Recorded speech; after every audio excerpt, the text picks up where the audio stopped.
কিছু টিকটকার নামাজ পড়ে না, আবার গলায় মালা পরে থাকে, আর কিছু ইসলামী ভিডিও পোস্ট করে, বলে শেয়ার না করলে হাত পচে যাবে। এই যে ফেসবুকেও জাল হাদিস, যদি শেয়ার না করলে যদি হাত পচে যায়, তো যে লিখছে সে জানলো কিভাবে হাত পচবে? কোন বৈজ্ঞানিক প্রমাণ আছে? কোন সায়েন্টিফিক প্রমাণ আছে? জ্ঞান দুই দিক থেকে আসতে পারে, হয় সায়েন্টিফিক কোন প্রমাণ অথবা ওই, তাই তো নাকি? তো বিজ্ঞান তো আমাদের বলছে না না এরকম শেয়ার টেয়ার না করলে পচে, এর কোনো ভিত্তি নাই। এটা তো আমরা মেডিকেল সায়েন্স থেকে জেনে নিয়েছি। আর জ্ঞানের দ্বিতীয় উৎস কি? ওহী।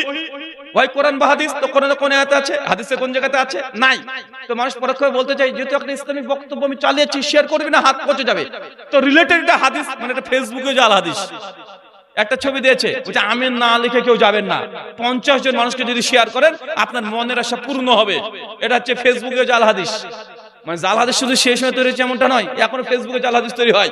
মানে যা মন চায় বলছে এটা হাদিসে আছে। বলছে মানে ভালোবাসা ভাঙা আর মসজিদ ভাঙা সমান। কিছু আগে পোস্ট করেছে একজন, মানে ওকে ওর গার্লফ্রেন্ডের টাকা দিয়েছে, গার্লফ্রেন্ডের বিয়ে হয়ে গেছে, ও তো ওর বলছে যে ভালোবাসার সম্পর্ক ভেঙে দেওয়া আর মসজিদ ভাঙা দুটোই সমান।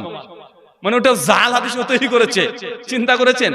তো এগুলো সব ভিত্তিহীন কথা, এগুলো থেকে দূরে থাকবেন। শুকরান, জাযাকাল্লাহু খায়রান, বারাকাল্লাহু ফিকুম, ওয়া মা আলাইনা ইল্লাল বালাগ। সুবহানাকাল্লাহুম্মা বিহামদিক, ওয়া আশহাদু লা ইলাহা ইল্লা আনতা আস্তাগফিরুকা ওয়া আতুবু ইলাইক। আসসালামু আলাইকুম ওয়া রাহমাতুল্লাহি ওয়া বারাকাতুহু।